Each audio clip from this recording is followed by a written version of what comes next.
MissGame&watch here. We're in a strange era where there's so much video games throughout the eras. People say there's nothing good to play. I'm here to help. So here are 5 games that you can play anywhere that are underrated, hidden gems, really fun. So let's start. A couple of these are my favorite.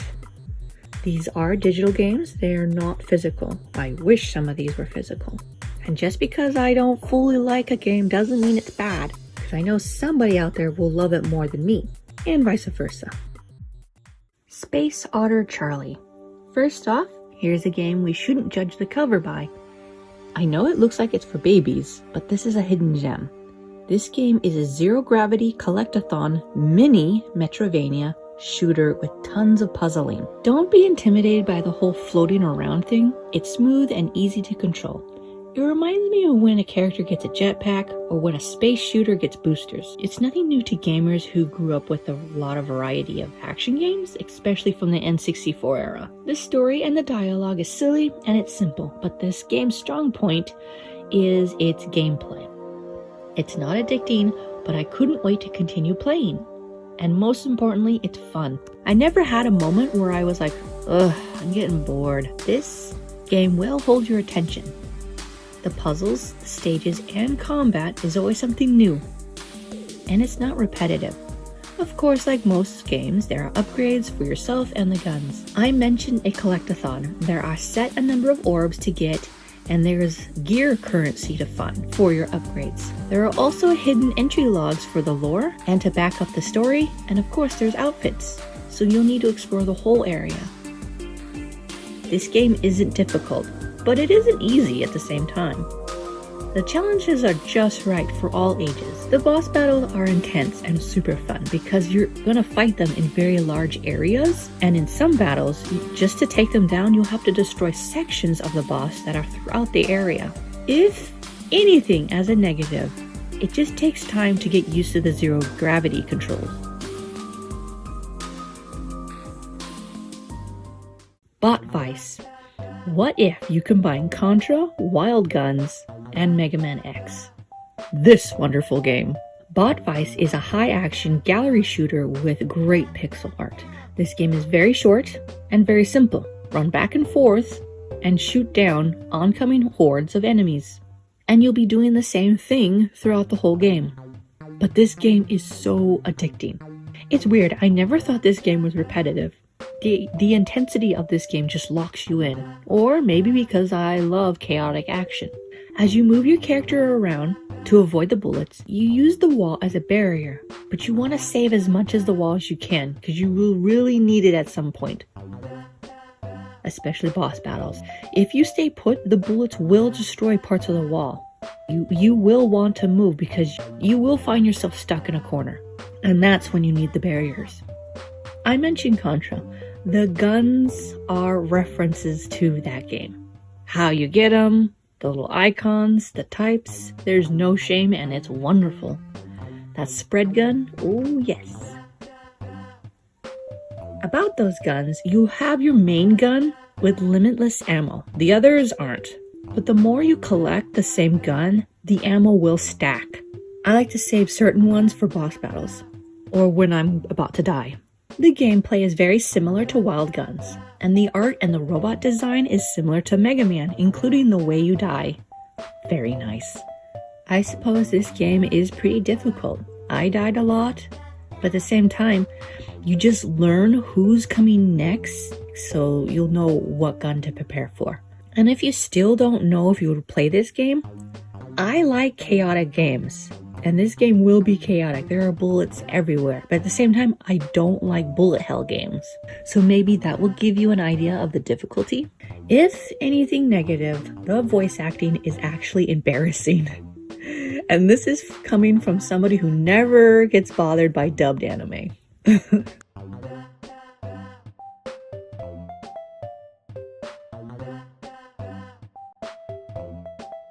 Dros.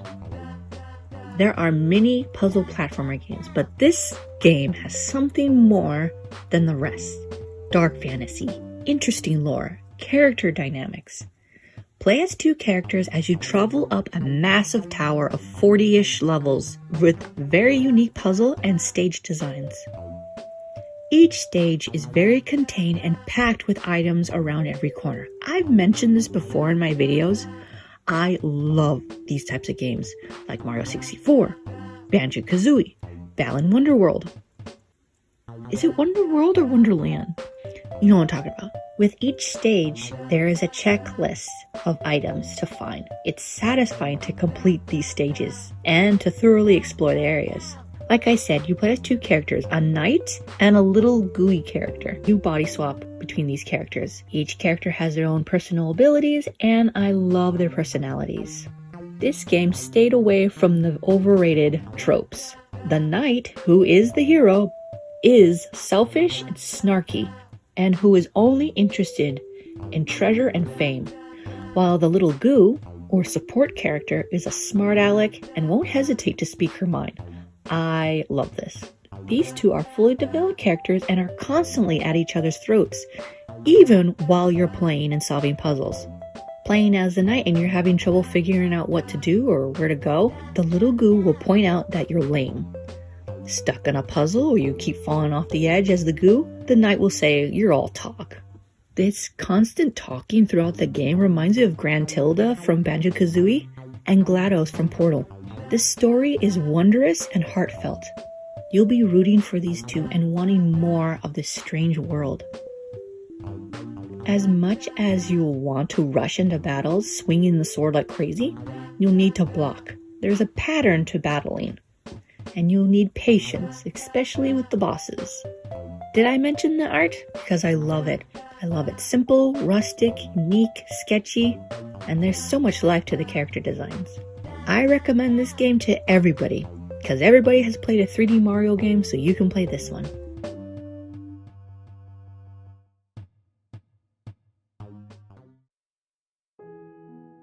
Tiny Lands. Okay, time to calm down from all this action and adventure. This is a spot the difference game. In these cubicle worlds, you rotate, zoom in, and try to spot the difference. One side is the correct, and the other one you're trying to find what's wrong. These little diorama worlds are really cute. There's a lot in these little worlds for being low poly and have shell shading. This game is very calming and there's no rush. There's no time limit, so don't worry. You're probably thinking, this is kind of lame. Why are you showing us this? It's not really. This game is actually kind of difficult. I haven't even completely beaten it, and I live and breathe video games. So this cozy game shouldn't be judged right off the back. I usually play these games in bed before I fall asleep, and I actually found myself looking forward to playing this.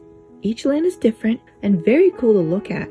I think my favorite was the Kraken coming out of the ocean. That was really cool. Although the stages are motionless, and there's music and sound effects to kind of bring the diorama world to life. Like there's a forest with deer and you would hear birds or like footsteps of the deer. If you're in a rush or if you're impatient, this is probably not a game for you. This game will need your time. It's very cozy, it's very slow pace. I'm just glad that there's cozy games that don't have farming in it.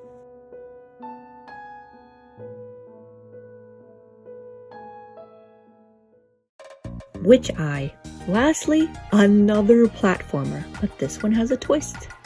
Play as a witch's eyeball and fly and bounce around and ricochet throughout the stage. I'm gonna say this right off the back. The controls will be your enemy. It takes time to get used to them. It doesn't matter if you use a mouse or a controller. Either or, they're hard to get used to. I think the controller is a bit better. The game is very simple. The story is very simple. You're just getting revenge. A wizard and a knight stole your stuff and you want it back. Straight to the point. I like it. The visuals are very nostalgic to the Game Boy Advance era. I love the bright colors. I love the character designs. Visually, very awesome. As much as I really want to enjoy this game, it is difficult, and not just the controls. The boss battles are no joke. But the stages themselves are very fun. and I like exploring. There are things to collect, so kind of a collect-a-thon. You have like this checklist of different gems you need to get. The soundtrack is also really awesome. I actually found the soundtrack before I found the game. If you're experimental or you want something new to try this one. Or if you like a challenge. Okay, update. After playing Witch Eye again to get footage, I was playing it in handheld mode with Pro Split controllers. It is so much easier to control this game. This is how you should play it.